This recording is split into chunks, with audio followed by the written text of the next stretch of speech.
Comment rémunérer de façon juste les artistes africains de façon à ce qu'ils puissent vivre de leur art? La question des droits d'auteur est toujours d'actualité. Que ce soit dans le domaine de l'art ou de la musique, de nombreuses œuvres sont exploitées sans accord et sans bénéfice financier pour leurs créateurs.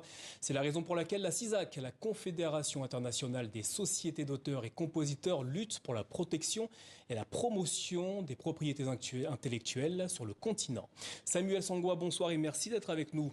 Bonsoir. Vous êtes le directeur régional Afrique de la CISAC. Tout d'abord, en quelques mots pour nos téléspectateurs, expliquez-nous ce qu'est un droit d'auteur.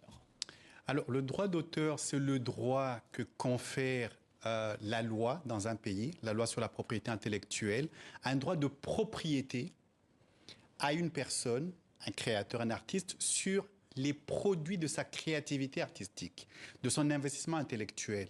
Vous écrivez les paroles d'une musique, la loi vous confère de droits de propriété sur ces paroles. Ça veut dire que c'est un droit exclusif qui vous appartient. Vous êtes le seul à pouvoir autoriser ou refuser que ces paroles soient utilisées, soient chantées, soient reproduites. Ou diffusées. Alors en quoi la protection des droits d'auteur est-elle un enjeu fondamental pour les artistes africains? C'est un enjeu fondamental parce que l'investissement intellectuel que les artistes sur le continent africain font doit absolument leur ramener les moyens de vivre. Dans un premier temps, c'est une question de législation. Dans l'ensemble des pays africains, vous avez des lois sur la propriété intellectuelle qui consacrent la protection du droit d'auteur. Et donc, c'est d'abord un enjeu de législation. D'un autre côté, le droit d'auteur, c'est le salaire d'un artiste, d'un créateur. Sans revenus, sans moyen de créer, il est impossible pratiquement aux artistes africains de vivre de leur métier, de créer de nouvelles œuvres. Et derrière, en fait, cet enjeu, c'est des emplois. C'est des emplois dans la chaîne de production, de diffusion, de consommation de ces œuvres. Et donc, c'est vraiment important, la question du droit d'auteur sur le continent africain, où on a certes de la créativité, musique, audiovisuel, littérature, mais il nous faut absolument implémenter le respect du droit d'auteur et la rémunération des créateurs. Alors, ces droits d'auteur sur le continent africain sont-ils suffisamment respectés ? On peut voir la chose de deux manières. Le rapport mondial de collecte de la CISAC fait état d'une collecte pour l'année 2022 de 76 millions d'euros. En 2016, on était à 56 millions d'euros. Donc, pratiquement... C'est-à-dire que les choses évoluent dans le bon sens? Les choses évoluent dans le bon sens. On a eu un coup d'arrêt avec la pandémie du Covid, où l'Afrique a perdu pratiquement 20 millions d'euros. Mais la marge de progression est encore énorme.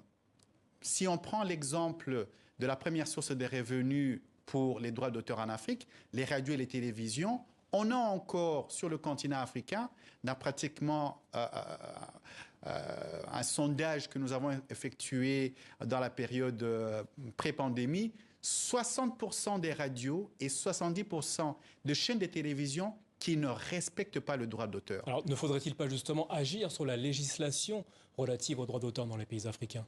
La législation, il y a tout un travail qui est fait, mais le problème, c'est le respect. Il y a encore tout un travail à faire, notamment sur la question du numérique, puisque aujourd'hui, le modèle économique dominant, c'est le numérique. Et donc, il y a certaines législations qui demandent à être adaptées, à être revues. Mais le grand débat, c'est de faire respecter les législations. Une chose, c'est d'avoir des textes. L'autre chose, c'est de le faire respecter. Alors, la CISAC, que vous représentez ce soir, a créé un label de conformité aux droits d'auteur en Afrique. Quand a-t-il été créé et de quoi s'agit-il concrètement? Alors, le label de conformité aux droits d'auteur est un mécanisme que la CISAC déploie en Afrique avec les sociétés de droits d'auteur depuis 2019. Nous avons commencé au Cap-Vert et puis ça a été le Maroc et puis le Burkina Faso.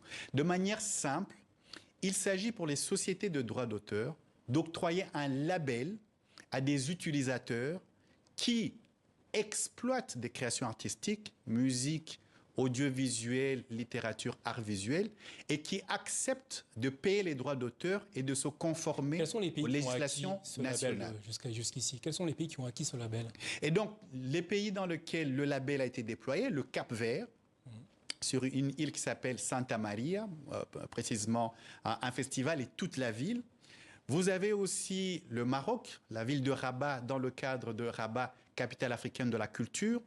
Vous avez aussi le Burkina Faso, les rencontres musicales africaines. Et dans ce pays, vous avez aussi des hôtels. Et maintenant, la Côte d'Ivoire. Récemment, la ville de Kigali avec la Triennale de Kigali. Et nous comptons aller à Kinshasa et à Brazzaville pour déployer le label. La CISAC a également soutenu une directive de l'UEMOA, l'Union économique monétaire ouest-africaine. Elle concerne la rémunération sur copie privée. Comment s'articule-t-elle concrètement? Alors, la rémunération pour copie privée est un dispositif législatif qui pose que pour toutes les reproductions que nous faisons à titre privé, vous et moi, lorsque vous prenez une musique, que vous la retirez de votre clé USB pour la mettre sur votre laptop, vous faites une reproduction. La multiplication de reproductions met en danger le principe même de la rémunération de créateurs. Et donc, il y a un mécanisme compensatoire qui fait que sur tous les appareils qui sont importés dans un pays et qui servent de support pour les reproductions, on collecte un petit montant pour compenser le manque à gagner à ces créateurs-là. Et donc, on a travaillé avec l'Union économique et monétaire ouest-africaine à une directive régionale pour l'ensemble de ces 8 pays. Et cette directive a été adoptée au mois de septembre 2023.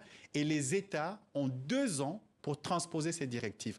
À terme, ça va nous permettre d'accroître les collectes dans ces pays en termes de droits d'auteur. Samuel Sangwa, merci d'avoir répondu à nos questions ce soir.